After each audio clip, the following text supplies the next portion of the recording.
نصر الله قريب.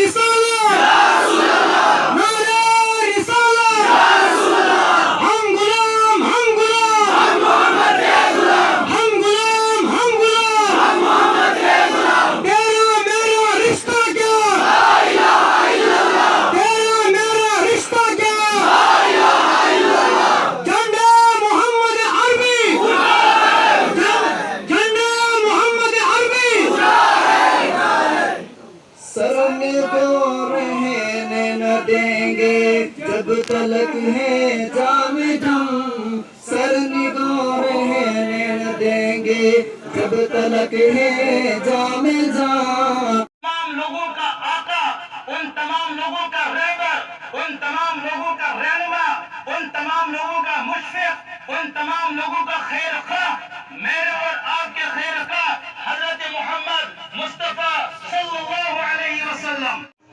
اسلام کو سمجھنا ہو علماء کے پاس جائیے، اسلام کو سمجھنا ہو قرآن پڑھیے، اسلام کو سمجھنا ہو محمد عربی صلی اللہ علیہ وسلم کی زندگی کو دیکھیے. آپ کو معلوم ہوگا اسلام کیا ہے، اسلام کی حقانیت کیا ہے، اسلام کا پیغام کیا ہے. تو مسلمانوں کی اور اسلام کی ہر تہوار یہی پیغام دیتا ہے، ہر خوشی یہی میسیج دیتا ہے کہ اسلام کے اندر انصاف ہے، اسلام کے اندر عدل ہے، اسلام کے اندر محبت ہے، اسلام کے اندر بھائی چارہ ہے، اسلام کے اندر آپس میں اخوت ہے، اسلام کے اندر ہمدردی ہے. لیکن کون سمجھائے؟ سمجھانے والے جو تھے وہ آپس میں تو بگڑ چکے ہیں، ٹوٹ چکے ہیں، ایک دوسرے کے متنفر ہو چکے ہیں. جو اسلام کو سمجھانے والے تھے، میں نے پہلے عید کے اندر بھی یہ بات آپ سے عرض کی تھی.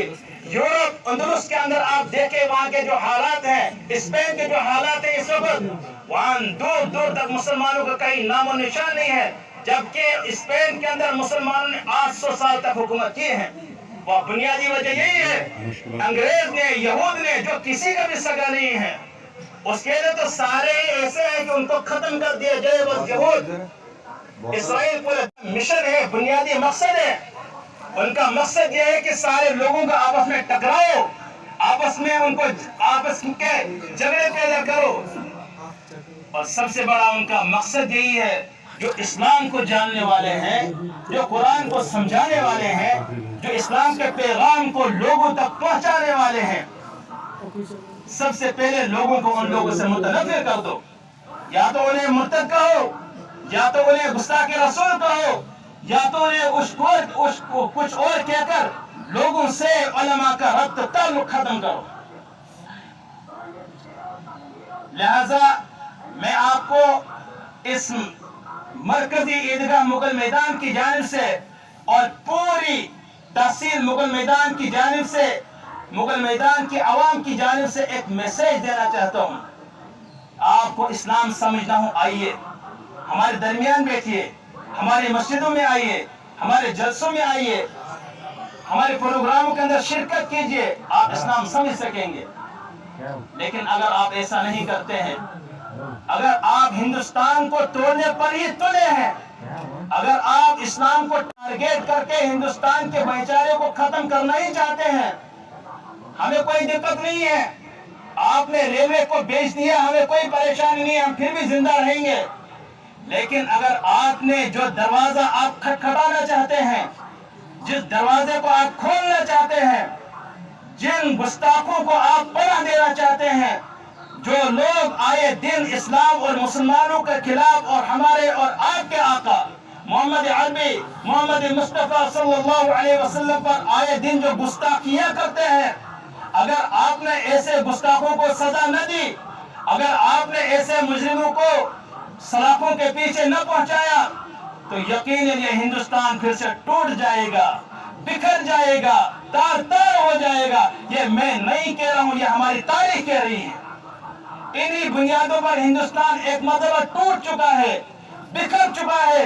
یہاں کی انسانیت ختم ہو چکی ہے. اور پھر اگر آپ نے ان لوگوں کو پناہ دے دی، یہ ہندوستان پھر ٹوٹ جائے گا. لہذا ہمارا آج کا یہی پیغام ہوگا اس موقع پر جو ہم قربانیاں کرتے ہیں وہ محبت کے جذبات میں کرتے ہیں،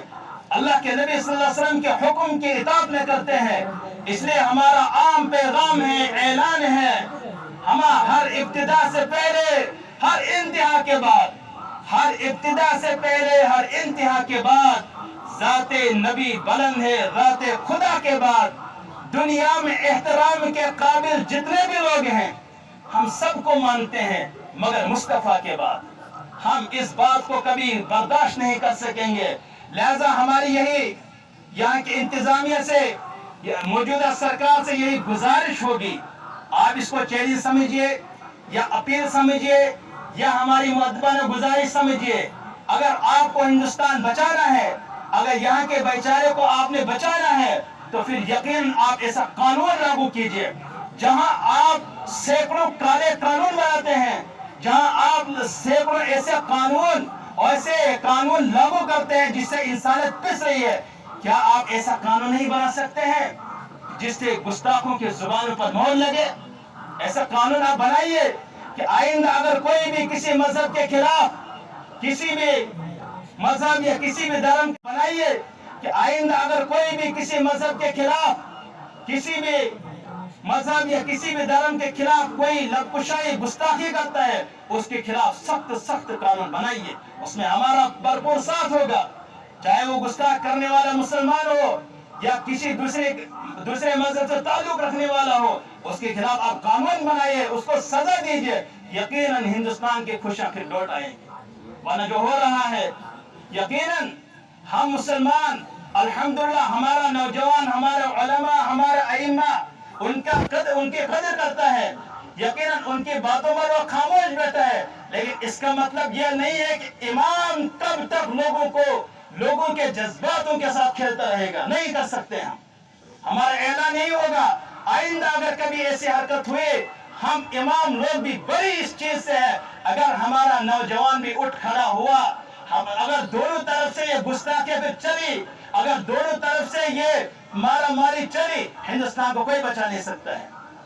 ایسا آج تو ہمیں ذمہ داریاں لیتے آئے ہیں، کہیں بھی کوئی فتنہ ہوتا ہے، قرآن پر زبان درازی ہوتی ہے، محمد عربی کے خلاف کوئی بدتمیزی ہوتی ہے، اسلام کے خلاف کوئی بدتمیزی ہوتی ہے، ہم امام صاحبان، ہمارے امام صاحبان جوانوں کے سامنے ہاتھ جوڑ کے کھڑے ہوتے ہیں کہ کوئی ایسا قدم نہ اٹھانا جس پر ہمارے اوپر بات آ جائے، لیکن کب تک جوانوں کو دبا کے رکھیں گے؟ لہذا اس بات کی ذمہ داری آپ لوگوں کو ہے، یہاں ہمارے ایڈمنسٹریشن موجود ہے، ہم پوری مغل میدان کی تحصیل کی جانب سے اس بات کی وکالت کرتے ہیں، آپ ایسا قانون بنائیے، اگر نہیں بناتے ہیں، آئندہ اگر کوئی ایسا حادثہ ہوتا ہے تو امام لوگ اور جو ہمارے بزرگ ہیں، جو ہمارے دین کے جاننے والے ہیں یا جو ہمارے برادریوں کے جو معزز لوگ ہیں، پھر ان پر کوئی ذمہ داری عائد نہیں ہوتی ہے۔ لہذا میں ان چند باتوں کے ساتھ میں امید کروں گا انشاءاللہ تعالی، ایک تو یہ ہے کہ اس عید کی خوشی کے موقع پر ہمارا پیغام یہی ہوگا